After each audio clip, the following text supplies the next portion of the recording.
welcome to CEC-UGC lecture. In continuation with the series on religion and society, in today's lecture we are going to discuss Clifford Geertz' Religion as a Cultural System. Let us remind ourselves that this is a part of the BA Honours second semester syllabus of a course titled Religion and Society, and we are following the syllabus and we have done in the previous lecture on Andre Bethe, Peter Berger, Emil Durkheim, and today we talk about religion as a cultural system as studied by Clifford Geertz. So let's start. Clifford Geertz' seminal essay, Religion as a Cultural System, 1966, is a classical call to action that remains one of the most influential critiques in the history of anthropology. Clifford Geertz was just not complaining about a lack of new ideas. He is diagnosing a field that he believes has become stagnant by turning its founding fathers into a closed loops of dogma. Basically, he is writing at a time when a lot of studies by the functionalist, the structuralist on religion has been done. And he feels that anthropology has kind of done something missing by not looking into religion as a cultural system. He argues that instead of looking at religion as social glue, so if we go back to Durkheim's essay, where Durkheim says that religion plays the role of establishing solidarity in society, and the second was to look into psychological crutch by Sigmund Freud. Sigmund Freud was a psychoanalyst and he was trying to look at religion as at the psychological level. Clifford Geertz says that we should look at it, that is, we should look at religion as a system of symbols that provide human with a model and a model for reality. So basically he will give us two models. One is model of reality and one is the model for reality. So if we look into religion as understood by Clifford Geertz, it is more complicated than simply something that is functional or something which is playing with our psychological. Rather, it's a balance of both. And therefore, let us try to understand how Clifford Geertz critiques the anthropological work done prior to him. He identifies two specific curiosity that he behaves as stifling the study of religion. Number one is theoretical stagnation. Geertz argues that while anthropologists have gotten better at collecting empirical enrichment, that is, they are collecting better data from the field because of the participant observation and more field-based study. However, these anthropologists haven't actually moved the needle on how we think about religion. So basically, it is more about collecting data on beliefs and rituals and identifying how they are functional or creating conflict, but then further analysis is missing. Anthropologists are essentially spending the interest on intellectual investments made 50 years prior. Therefore, the second critique is that there is an intellectual insularity. Geertz points out the big four, that is Durkheim, Weber, Freud and Malinowski. These are the anthropologists, sociologists who are considered as the classical contributor to the sociological study of religion. Now, Geertz says that these four looked at economics, law, philosophy to build their theories. That is, they had a discipline to which they were specializing and they put the study of religion within that disciplinary purview. Modern anthropologists, by contrast, were only looking back at those four men, creating a narrow, self-referential traditions. Clifford Geertz argues that these two problems are linked. The lack of new theory is a direct result of refusal to look outside the anthropological bubble. And therefore, he gives us a comparison of the big four, that is Malinowski, Durkheim, Freud and Weber in their study of religion. Number one, if you look into Durkheim, and as already seen in the previous lecture, his focus area was social solidarity. He was looking at religion as a glue. And Geertz's view on the limitation of Durkheim is that religion becomes just a mirror of society. So there is no kind of looking behind the mirror. Then we come to the second thinker, that is Max Weber. Max Weber's focus was ethics and meaning. Geertz critique Weber by saying that these are valuable but often reduced to simple rationalization. So Weber was writing at a time of modernity and rationality, and that is the lens that he applied to the study of religion. This third is Sigmund Freud. Now, Sigmund Freud is a psychologist, and he's looking at the emotional projection or the way in which religion can help us to overcome our psychological projections. Geertz critique by saying that religion is dismissed as a collective neurosis. And the fourth is Malinowski. Malinowski was a functionalist, and its entire focus was to give us the functions of rituals and magic. Here, Clifford Geertz says that religion seen only as a tool to reduce anxiety, so it was kind of again very psychological in its orientation. Therefore, we need to look at where we need to kind of start, or the inevitable starting point. Clifford Geertz isn't a rebel without a cause. He acknowledges that these four men provide the raw material for any future progress. His critique of the initial anthropologist was to arrive at a more kind of guideline to understand how sociologists and anthropologists study religion in future. Clifford Geertz identifies specific tools they left behind that are still worth using. For first, we look into the tool that Durkheim left, and concept of sacred, which has come in from Durkheim. The idea that religion isn't about God, but about things set apart as special. So it's not kind of moving religion beyond the study of deities and supernatural, and giving us this understanding that sacred is something which is special, sacred is something that we respect. So the flag of a nation becomes sacred. This is a major contribution to look into the way collective works, even at a time where so much of individualism has come in. Next is Weber. Weber's most important contribution is the concept of first-hand or interpretative method. Prior to Weber, most of the sociologists and anthropologists were looking at a kind of a positivist approach. Weber brings us the interpretative method, that is to understand action from the actor's point of view. Third, Sigmund Freud, his contribution is to link between private motivation and public rituals. How one's inner feeling connect to a group of ceremony. Fourth, Malinowski, the boundary between religion and common sense. Why we use science to fix a boat, but a ritual to survive a storm. So these are some of the important contributions that we cannot let it go. But yet at the same time, Clifford Geertz says that we cannot stop here. And therefore, his biggest fear is the meticulous case in point. He is tired of seeing another 300-page book that simply proves for the thousandth time that ancestor worship helps elders keep power. To match the greats rather than just reincarnate them, Geertz looked at the philosophy of language and semiotics, that is the study of signs. He proposed that instead of asking what does this ritual do for society, that is the old way, we should ask what is this ritual saying about the world. Clifford Geertz provides his own theoretical advance to break the stagnation, and therefore he gives us a definition of religion that is still kind of relevant and memorized by every anthropology student of today. And his definition of religion is that it is a system of symbols. Now, what do we understand by a system of symbols? Clifford Geertz says that a system of symbol which acts to, number one, establish powerful, pervasive and long-lasting mood and motivation in men.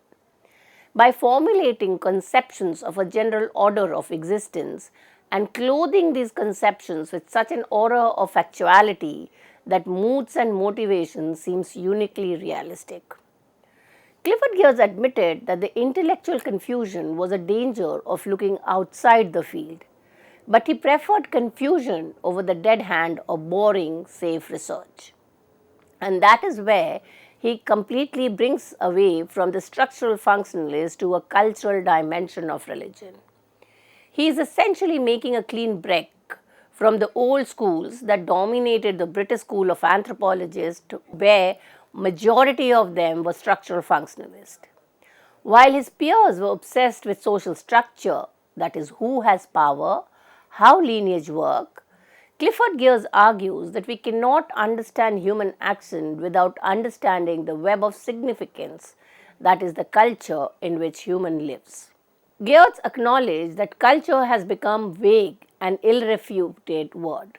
To fix this, he offers a laser-focused definition that shifted the entire discipline towards symbolic anthropology.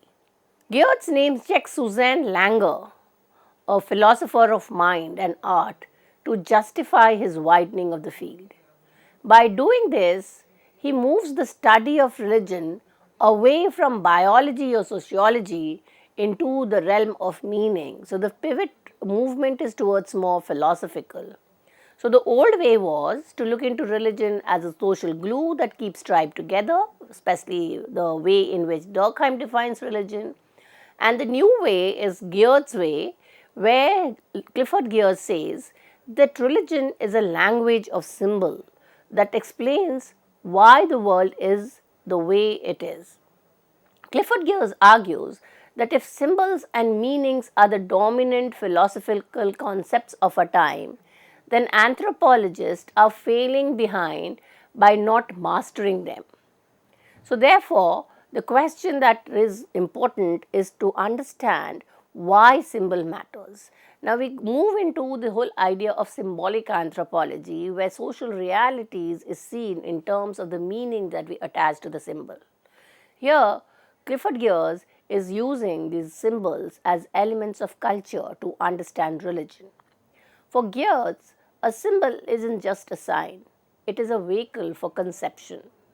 To understand a religion, you don't just count how many people show up to a temple. You investigate what the temple itself signifies to them about the nature of the universe. He wants the anthropologist to act less like a census taker and more like a literary critique, someone who can read a ritual to find the underlying conceptions of life it expresses. Clifford Geertz argues that religion's primary job is to act as a bridge between how we feel we outlive and how we think the world actually is.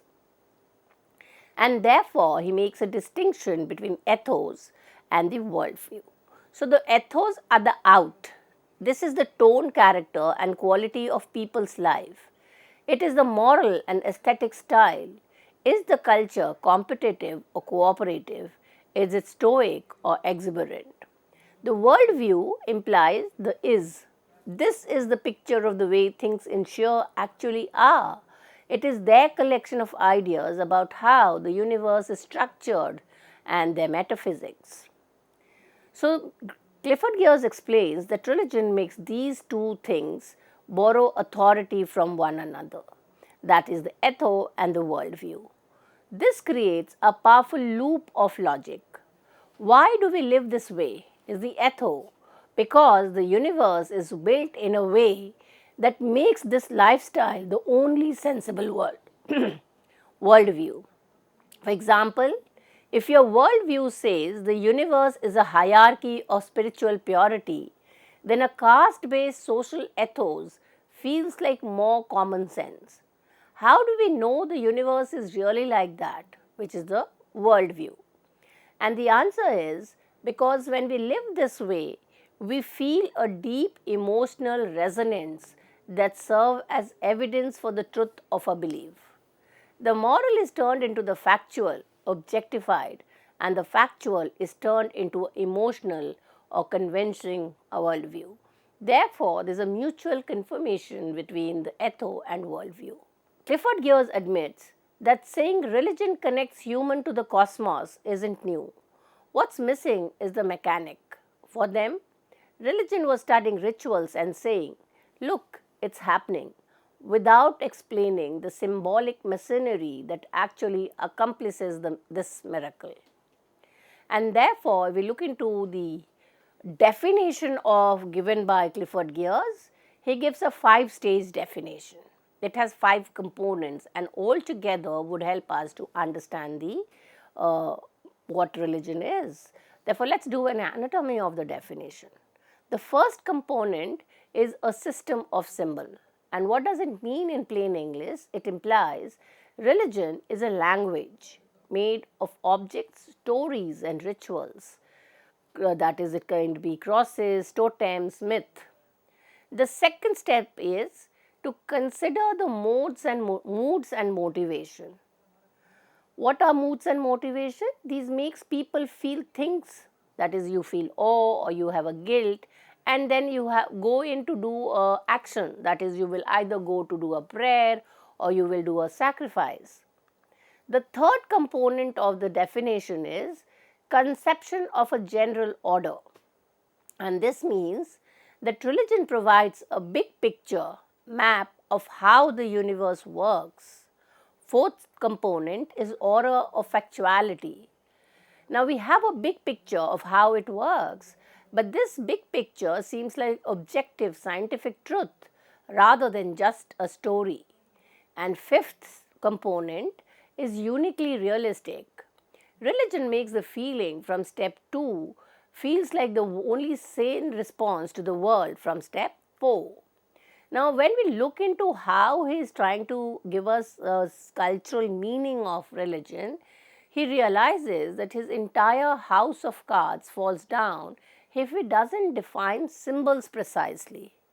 In the 1960s, many people thought of symbol as just signs like a red light meaning stop. Clifford Geertz wanted something deeper. For him, a symbol is an object, act, event, quality, or relation which serves as a vehicle for a conception. A sign tells you what to do. The bell rings and you go to lunch, or it's the end of the day. A symbol tells how to be. The bell rings and it represents the order, discipline, and traditions of the institution. Geertz's most radical claim is that culture is public. For a long time, people thought of meaning as something locked inside a person's head, that is psychology. Clifford Geertz argues that because symbols like a cross, a computer program, or a word ing are fixed in perceptual form, they are just as observable as a harvest or a wedding. And what is the social meaning? It implies that the actual act of having children or building a house. And the cultural meaning? The blueprint or the poem about those things, the symbolic framework that gives the physical act its meaning. Clifford Geertz uses the house and the blueprint to introduce a concept he elaborates on immediately, the double nature of symbol. He argues that sacred symbols functions as both. And here he is basically giving us a blueprint analogy of two models. One is the model of reality and the second is model for reality. When we look for the models of reality, they represent the world as it is. So you have a map, and on the map, the landscape is represented, but it's just a representation of reality. When we come to models for reality, these map provides guide to how to act. Like a blueprint guides the construction of a building, or if we kind of nowadays use Google Map, it will guide us to which track to take, which path to take to reach our destination. Now, the models of reality can be multiple, but model for reality is kind of only singular in terms of being the representation of the social reality as it is. This is the core of theory of how religion works. Clifford Geertz argues that the cultural pattern as two different kinds of models are similar. So, when we talk about models of reality, it is actually representative. It is the descriptive side. So, we have a flow chart, or we have a map, or we have a blueprint. It's only describing the reality. It takes a complex reality and expresses its structure in a way that we can wrap our heads around. So, if we need to have to kind of understand the whole of India, we have the map of India, which we can look into and figure out the different dimension of India's region. Say, if we have a geographical map, we will understand the regional parts of India. So, it's kind of describing India as a region. So, in religion, the map of reality is the myth. A myth explains how the universe began is a model of the cosmos. It renders the world apprehensible. Then we move to the model for reality, which are basically instructions. This is the prescriptive side. It's like a blueprint used by a construction crew. It doesn't just describe what it is, it provides the template for what should be and how to create it. If we apply the model for reality in religion, a ritual or a moral commandment, like the 10 commandments that we have in, say, Christianity, is a model for behavior. It organizes social and psychological reality according to a specific plan. So, when we look into the higher understanding of religion as a cultural system, we see that Geertz possesses the primary function of religion is to protect the human mind from chaos, the terrifying prospect of a meaningless world. He shifted the study of religion from what religion does for the society, that is, a social machine, as seen by the functionalist, to what religion means to people, and that is the web of symbols. Clifford Geertz argues that humans are incomplete animals who would be a chaos of impulses without the guidance of cultural symbols to organize this experience. This is why he insists we shouldn't confuse traffics with symbol with traffics with objects. Clifford Geertz admits that in real life, your personality, that is psychological, your church, that is representing your social, and your belief is the representation of the cultural, and they are all tangled together. So, your personality, your social, and cultural element are to be taken in together to understand your belief and your part of which religion you are. However, he argues that the dead hand of competence exists because anthropologists haven't learned how to untangle them and reduce the chaos. Because of our instincts are so generalized and loose, we would be functional disaster without the program provided by symbols. And this is how the core of Geertz's theory of religion works. So it is not out there, just it as Durkheim or Marx would say, to be kind of compared, interpreted, gone to the field, come back with data and define a generalized understanding.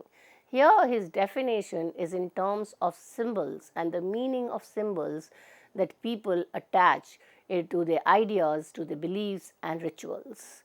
With this, we have come to an end of the first part of the lecture of Religion as a Cultural System by Clifford Geertz. Thank you.